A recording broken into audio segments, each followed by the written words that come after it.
welcome once again to Nissan Sports Adventure. Awesome trips to amazing locations. And it's the mountain bike expedition to end them all this week as we team up with three of the biggest names in free riding as they match their skills against some of the toughest trails on the planet.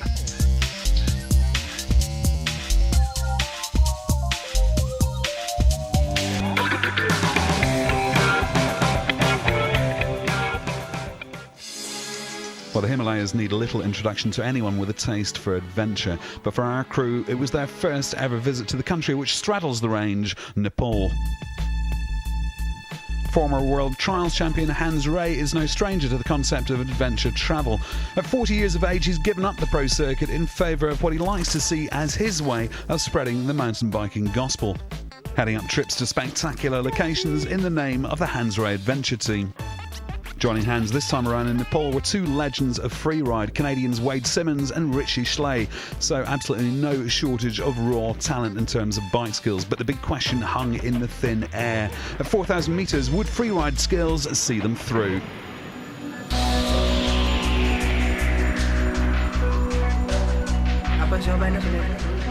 Coming into Kathmandu from the airport, it was a chaos. I mean, it was like a pretty crazy city. Traffic is crazy. There's a lot of people here.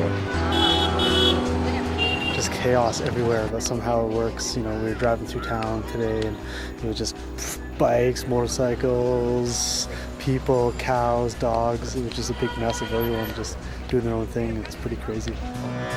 It seemed like no order, but no one seemed to be running into each other, crashing. Apparently the Himalayas are right there, but we got a little cloud so we can't see it, but we got plenty of time, so I'm pretty excited about it. We met up with our local guide here, Jimmy, who's going to help us out while we're here and point us in the right directions and help us with some of the logistics, and they all seem to be on top of it. They know mountain bikes. He actually runs the Nepalese Cycling Federation, so it all looks pretty promising. This Nepal trip, Richie and Hans, they've done a few trips in the past. I've actually never done a trip with Hans, but I got this call out of the blue, like, Nepal's on, are you in? With like 3 weeks notice to buy a ticket, like, okay, yeah, sure, I'm going, you know? Nepal has the best mountains in the world, so it only seems fit for a mountain bike to come to this region and to see if it's worthy to ride.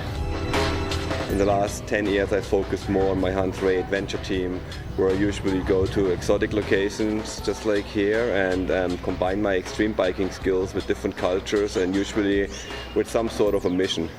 Well, these days that mission takes the form of a charity Hans has recently established, Wheels for Life. Wheels for Life is a non-profit charity which I started a couple of years ago, and basically the object is to give people bicycles in need of transportation in third world countries. So people who don't have the money for public transportation or who don't have access to public transportation, will provide them with a bicycle so they can get to school, get to work. In some cases we give bikes to healthcare workers so they can see more patients faster. It can make all the difference in their lives. The coolest thing about Hans's charity is that when you come to one of these countries, you realize how essential a bicycle is to someone's life. Carpenter, nice to meet you. Right on. There you go. The Hans Ray Wheels for Life is, I can totally see the wealth that he provides people with that. It's fantastic, and have an opportunity to give away some bikes along with Hans and Richie. It was a great experience. I want to get more involved with that. Another cool Wheels for Life mission accomplished.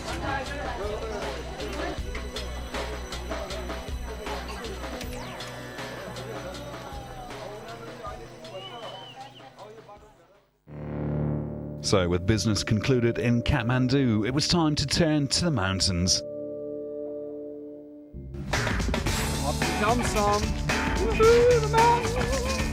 A couple of short flights to the west of the capital would take the crew out towards the Anapurna range for a day's acclimatisation ride around Yumsun before heading deeper into the classic trekking routes of the Anapurna circuit.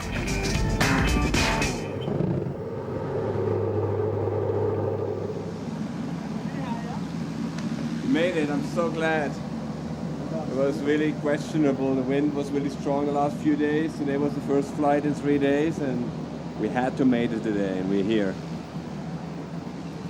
The city's chaos and the mountains are way different, way different. It's even apparent with the guides that we have because they prefer the mountains. So, like the Nepalese people that prefer the mountains, you can see why. When they get into the city, they're very grumpy, and then when they get out into the mountains, they're like, mountains. Well, the air may have been clearer and cleaner, but at 2,700 metres, it was also noticeably thinner in terms of oxygen content. The body needs time to acclimatise to altitude, or the consequences can be serious. So the first day's riding would necessarily be a gentle one, taking the riders from Janssen to Kathmandu.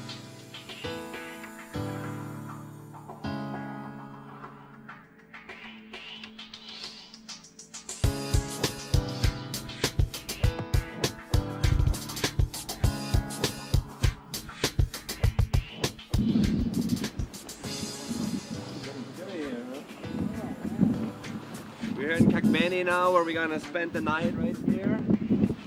Wade is chilling out a bit. Richie and I'm gonna go and explore this little village. Looks like a really cool place.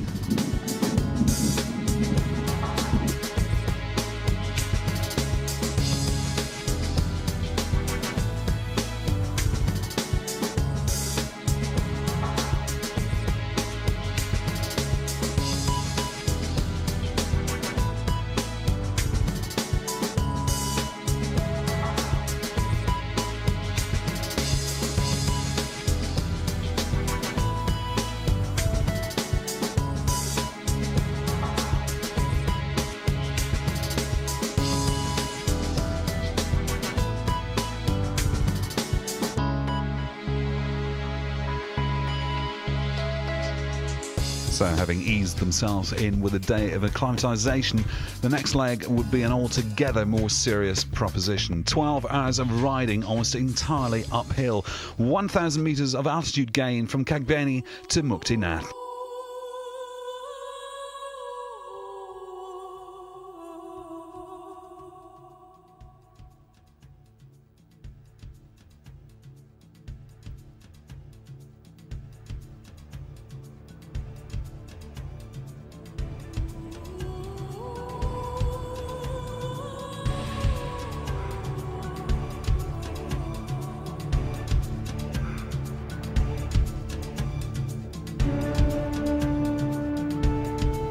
We only bring tough guys on these trips.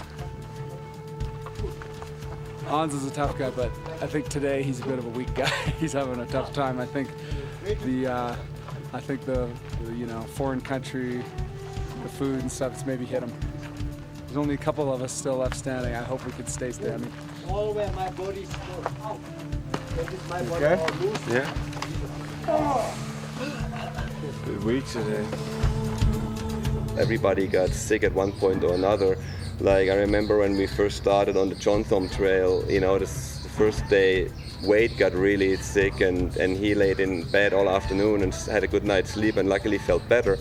But that same next morning I was robbed of all my energy and I had like zero energy to go. We had to climb like 1,000 meter vertical that day and it was like a 5-6 hour day uphill. Saddle sores and the big bags and the puking and the diarrhea, the food. How many more hours? The constant lying of our guides. Only 4 more hours. Well, it's been pretty demanding. I think that on these trips the most demanding thing is your health. The first week I was fresh as a kitten every day, so I felt great and I didn't find it too difficult at all. But then compromised sleep and getting worn down, I got a little bit run down, and then that's when it becomes demanding.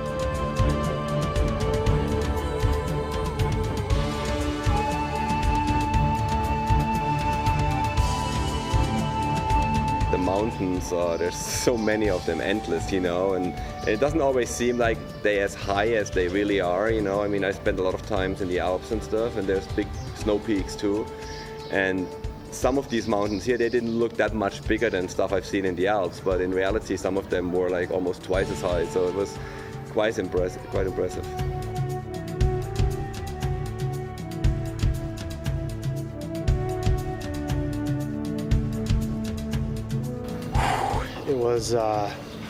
It was tough, man. Like I found it really hard. Like the days were long. It's no cakewalk.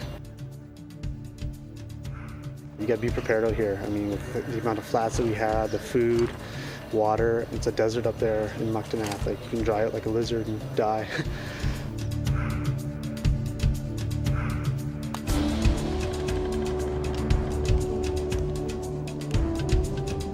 You know, when it's over, it's actually sometimes a lot more fulfilling and calming than just going for a ride, because you really feel like you overcame something.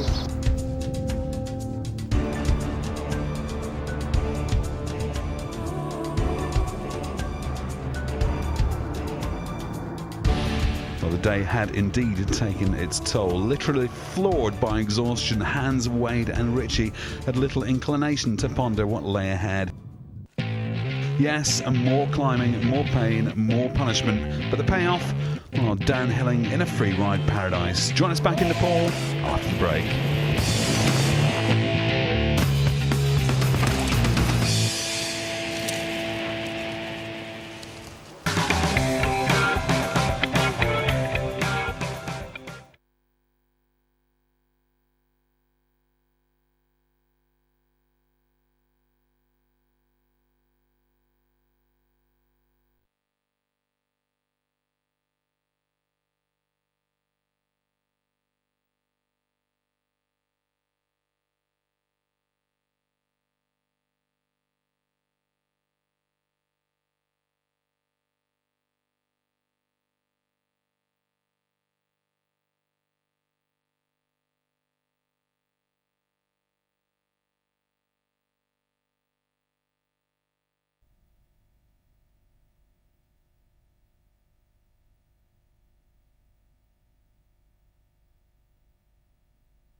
Welcome back. We've come to Nepal and the Himalayas in the company of freeride legends Hans Ray, Wade Simmons and Richie Schley. Their mission? To bring bikes to communities that need them through the charity Wheels for Life, and to check out some of the best bike routes in the world. So, having worked hard to get themselves to Muktinath at 3,700 metres on the Anapurna circuit, it was time now to get off the beaten trail. We're gonna have a little adventure today. We're gonna go over that pass right there, a little bit up into the snow to Lupra, where normally not so many people go through. And we are pretty excited about doing something a bit different. This is great. We finally got off the track where there's millions of trekkers and, well, not millions, but lots of trekkers. This is what we want. We're kind of exploring a little bit. We know it's a route, but it's undetermined how long it's gonna take us, and we're kind of pushing the guys that are helping us find the way and getting them a little out of their comfort zone, I think. So I think it's pretty cool. Nice little warm-up climb here. We are close to 4,000 meters now, so the air is getting thin.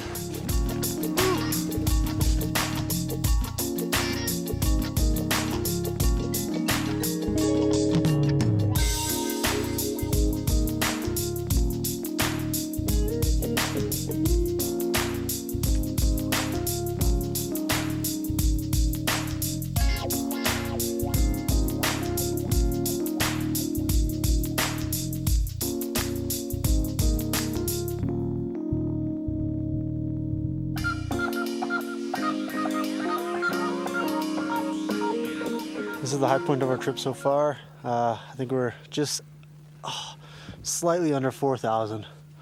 39.65 registering on my altimeter watch.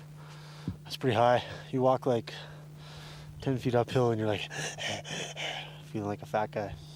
It's exactly what we were looking for. It's awesome, really nice trail. And from now on, it's downhill.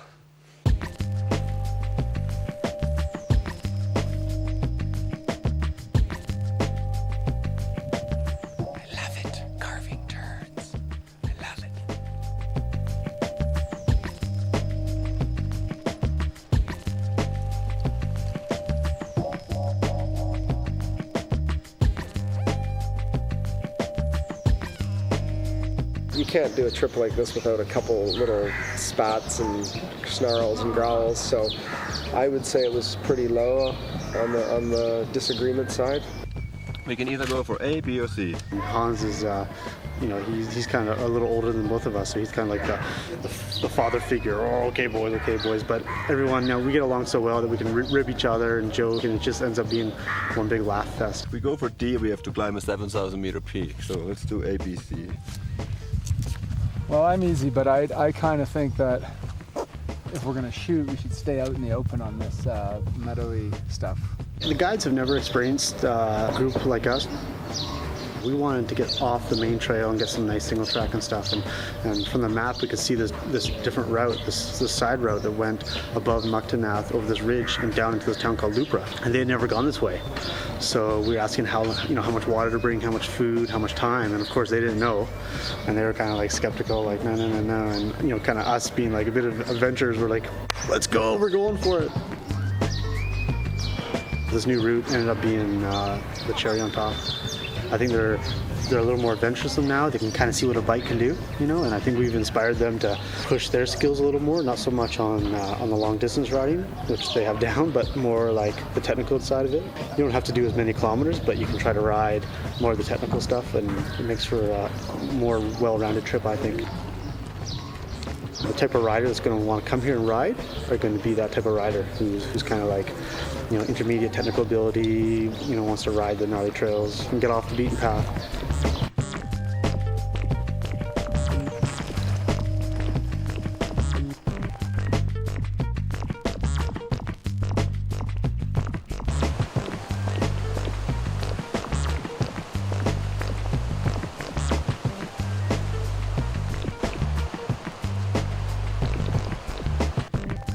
Down the valley on the other side got really warm. We had to kind of hump up the other side of the valley out, which was, a bit of a whining mission. But I think once it was all said and done, people were really happy that we took that route.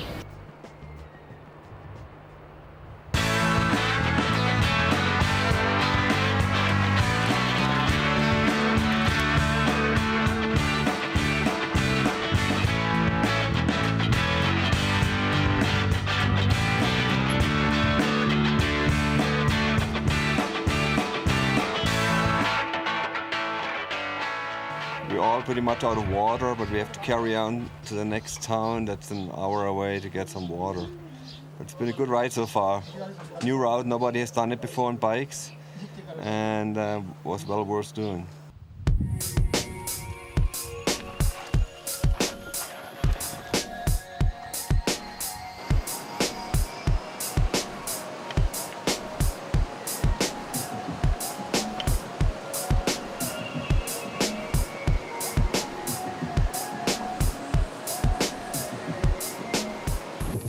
Hours on the bike so far. We're probably gonna close it off at a 12-hour day here. Full on, I am worked. So the new route from Muktinath had given the team their first taste of the technical. From Martha heading south to Tatapani, that aspect of the route's character would come even more into focus.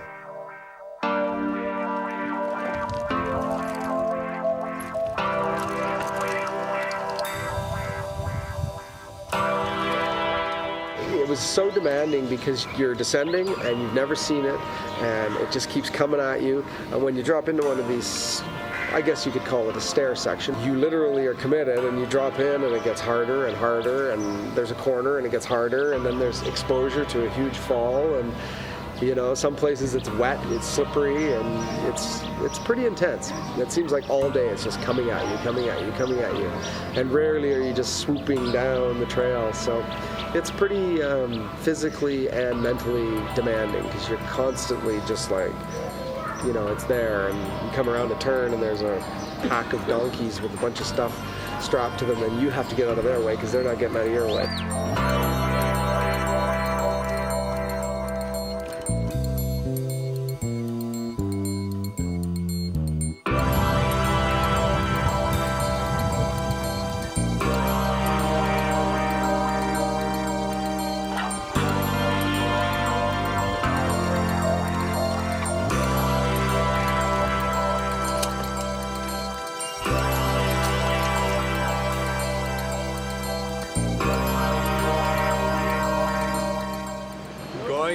quite some ways, really technical trail.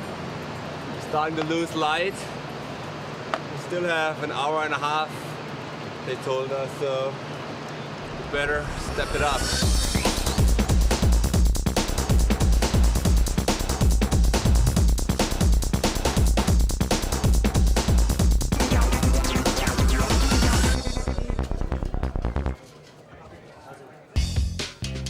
The final leg of this route would take them from Tatipani south to Beni.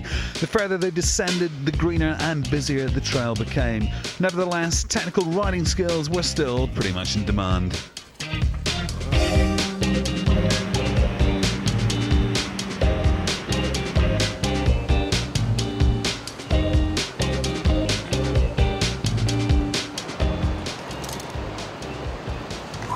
Wow, that was hairball. Wade and I just rode this shot. Oh my goodness, it was like super greasy, steep stair steps. Never looked at it before. Flashed it. One mistake and you would have went 100 feet down into the river. Rapids, boulders. It's one of the more hairball things I've ever done on a bike. Woo!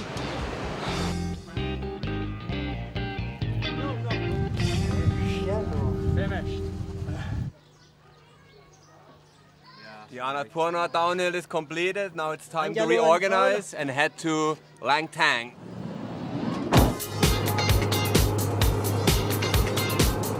Back to KTM. Mission accomplished. Number 1.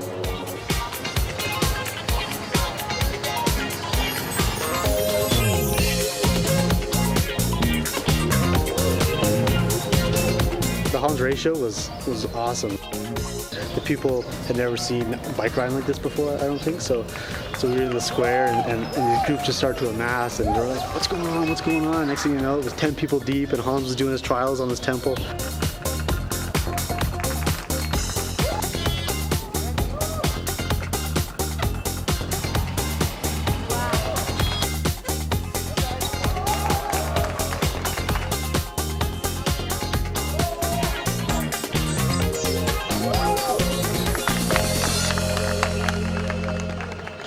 Going for our heli trip to Langtang.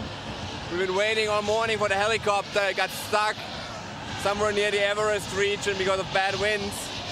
But now he's here and we're ready to go and get onto our trail before we run out of daylight. It's a bit sketchy, this helicopter. It looks like there's all kinds of oil on the side of it and the pilot standing right here next to the gasoline truck with a cigarette in his hand. It's this old Russian helicopter and it's, I don't know, I wish we were there already. Lesser known than the Anapurna region, the Langtang trekking area nevertheless held a lot of promise. They'd never quite gained the altitude they'd experienced in the preceding days, but that was by no means seen as a bad thing. The heli flight would take them north for the start of 3 days of downhilling from Tianjin.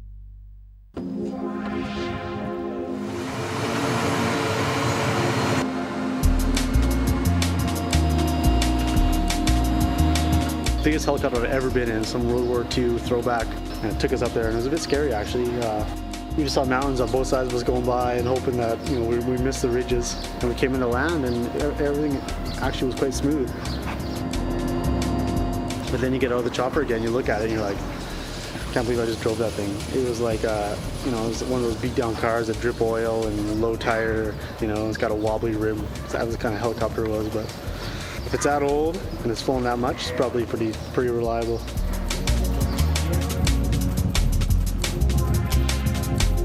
Alright, I'm ready for a downhill.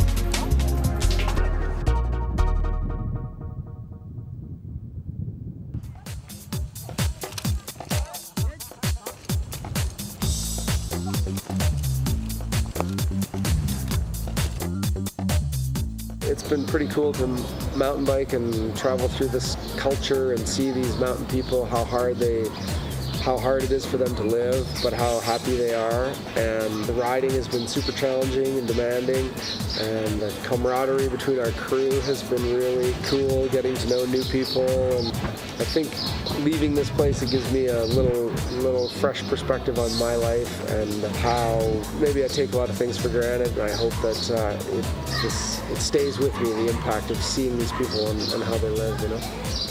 I feel privileged to have been able to experience all of this.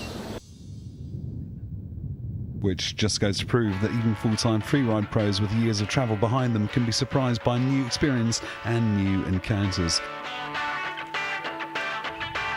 Well, that's it from Wade Simmons, Richie Schley and Hans Ray in Nepal, and that's it for this week's Nissan Sports Adventure.